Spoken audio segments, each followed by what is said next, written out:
히말라야의 고산족들이 소나 양을 키우는데 소나 양의 값을 매기는 게 좀 독특하다고 합니다. 그럼 뭐가 독특하냐? 그들은 소나 양의 크기나 무게 이런 걸 보고 값을 매기는 게 아니라 그 짐승의 버릇을 보고 값을 매기는데, 어떤 버릇이냐? 먹는 버릇을 보고 값을 매긴답니다. 두 가지가 있는데, 하나는 위에서부터 아래로 산을 내려오면서 먹는 짐승이 있고, 또 다른 어떤 짐승은 아래에서 위로 올라가면서 먹는 짐승이 있답니다. 그래서 풀을 먹을 때 어느 쪽을 향하여 먹느냐에 따라서 값이 달라지는데, 높은 값을 쳐주는 소나 양은 아래에서 위로 올라가면서 먹는 그런 소나 양을 더 값을 쳐준다. 왜냐? 아래로 가서 뜯어먹는 건 쉬운데, 근데 어떻게 돼요? 아래는 이미 거의 대부분 좋은 풀들은 없어요. 그러니까 위로 올라가서 뜯어먹어야 그 짐승이 살아나게 되고 더 좋은 짐승으로 자라가게 될 거라는 거예요. 뭐 이런 말도 안 되는 그런 얘기가 있는가 여겨질지 모르겠지만, 그러나 실질적으로 이렇게 보면 충분히 그럴 만한 가치가 있지 않는가 생각됩니다.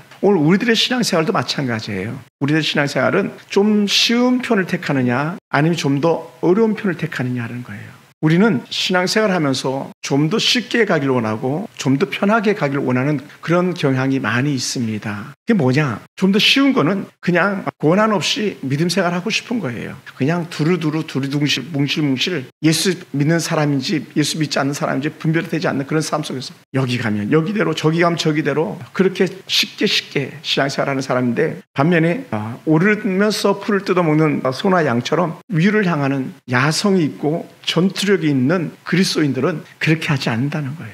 내가 조금 더 불편하고 좀 내가 힘들어도 하나님이 기뻐하는 뜻을 찾아서 살아간다는 거예요. 모든 삶 가운데서. 오늘 우리가 살아가면서 나는 그럼 과연 쉬운 편을 택하고 있는가, 아니면 하나님의 방법, 좀 더 어렵지만 하나님의 뜻을 따라 사는 그런 길을 택하고 있는가, 한번 여러분이 생각해 보시기 바랍니다. 모든 사람들은요, 할 수만 있으면 좀 더 쉬운 편을 택하는 것이 본성이에요. 이왕이면 좋은 게 좋다고 쉬운 게 좋겠죠. 그런데 그리스도인들은 쉬운 편이 아니라 우리는 고난의 편, 하나님의 은혜 편, 그것을 성경적으로 표현하면 예수님께서 마셨던 고난의 잔을 마시는 그런 편에 서는 사람들인 거죠. 할렐루야. 우리 성도들이 있다면 우리 성도들은 한결같이 할 수만 있으면 고난을 피하고 싶고 어려운 일을 피하고 싶어 하는 것이 본성입니다. 그러나 진정한 믿음을 지키기 위해서는 우리는 고난을 감당해야 된다는 거예요. 고난을 감당해라. 우리는 뭐 찬양은 너무 잘하잖아요. 날 위해 고난에 다 마셨나이다. 찬양은 잘하는데 우리는 안 마시려고 자꾸 밀어내더라는 거예요. 그래서 안 되는 거죠. 한번 따라해봐. 주님 마신 고난의 잔을 나도 마시겠습니다. 우리 홍석이만 이렇게 손 들어봐요. 오른손. 예수님, 나도 고난의 잔을 마시겠습니다. 우리 고난의 잔을 마셔야 돼. 그 고난이 뭐냐? 사실은 아무것도 아닌 것 같지만 쉽지 않잖아요. 철저하게 자기를 절제하는 거예요. 인내하는 거예요. 목사님이 수도 없이 경고했잖아요. 되도록이면 예배 자리에 와서 하나님과 가까이 하는 것을 더 우선시해야 된다. 모든 직장 생활을 기준으로 갖다가 예배 초점 맞춰서 틀을 잡아야 된다 했는데, 세상 사람들은 돈 많이 주면 뭐 주일이든 상관없잖아요. 그죠? 낮이든 밤이든 돈만 많이 주면 이 일은 저 일이든 상관없잖아요. 그런데 그리스도인들은 그렇지 않다는 거예요. 그리스도인들은 무엇이 진정 하나님이 기뻐하는 일이냐, 무엇이 하나님께서 보시기에 아름다운 것이냐에 따라서 우리는 직장도 그렇게 선택해야 된다는 거예요. 목사님, 요즘 살아가기가 얼마나 어려운지 알아요? 이렇게 얘기하면 안 통해요. 나는 알아줄 수도 있는데 하나님은 no 하실 수 있다는 거예요. 우리는 항상 모든 표준은 하나님의 은혜 가운데 말씀이 중심이 돼야 돼요. 그래서 성경을 바이블이라고도 하지만 캐논이라고도 말해요.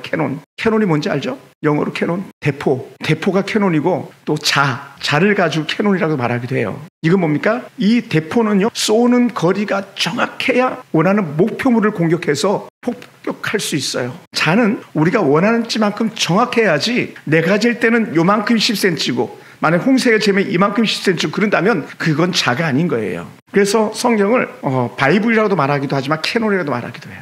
우리는 언제든지 내 삶의 기준은 내가 아니라 하나님이 되고, 하나님이 된다는 건 뭐냐면 성경이 기준이 되는 거예요. 그건 누구도 마찬가지, 나도 마찬가지예요. 그래서 우리는 때로 고난이 찾아올 때에, 그 고난을 맞서 싸울 때에 우리는 이 고난이 어디서 왔는가를 돌이켜 봐야 돼요. 오늘 성경에서 뭐라 표현했냐면요, 너희가 열심으로 선을 행하면 누가 너희를 해하겠느냐? 선을 행하는 자를 누가 해하겠느냐? 그러니까 뭐예요? 열심히 선을 행하는 것 자체가 하나님께 주신 은혜죠. 하나님 뜻대로 살려고 하는 거고. 근데 어떻게 그럴 때도 고난이 올 수도 있어요. 근데 우리 어떻게 할 것이냐는 거죠. 여러분, 고난이 오면 더 큰 신앙의 성장을 가져오는 계기가 되기도 해요. 반대도 돼요. 반대는 뭘까요? 믿음을 잃어버리는 거예요. 믿음을 잃어버리는 거예요. 믿음을 시궁창에다 쳐넣어버리는 거예요. 그리고는 쉬운 편을 택하는 거예요. 그렇게 살아서는 안 되는 거죠. 큰 빌딩을 세울 때 단단한 쇠가 들어가잖아요. 용도에 맞는 쇠들이 쓰이겠습니다만은 롯데타워가 555m를 했잖아요. 123층 555m인데 555m의 기둥을 세우는 새는 보통 새 가지고 안 되는 거예요. 초강력 강쇠겠죠. 그러면 강하면 강할수록 더 센 불에 정제되어서 나와야 되는 거예요. 저와 여러분이 믿음으로 살아간다면 우리는 그 용광로에 들어가는 그 뜨거운 열기를 갖다 우리 인내로 견뎌내야 되는 거예요. 아멘. 그것이 때로 고난일 수도 있어요. 시험일 수도 있어요. 근데 우리는 그것을 이겨내야만 하는 거예요. 누구처럼? 예수님처럼. 예수님도 그 고난의 잔을 마셨잖아요. 할마다 이 잔을 내게서 옹시옵소서 그러나 내 뜻대로 아버지 뜻대로 하시옵소서라고 말씀하셨던 것처럼 우리는 주님의 뜻을 쫓아서 그 뜨거운 용광로 같은 고난일지라도 이겨내는 은혜가 우리 가운데 필요한 줄로 믿습니다. 할렐루야. 그래야만 우리는 하나님 나라 상속자로 쓰임받을 수 있는 거예요. 누가 하나님 나라 그 유업으로 받을 수 있는 것이냐? 그것은 믿음을 지킨 자인데 결국 믿음을 지켰다는 건 뭐냐면 고난을 이겨냈다는 거예요. 누가 고난을 이겨내겠는가? 바로 오늘 저와 여러분이 이 고난을 넉넉히 이겨내길 주님을 축원합니다.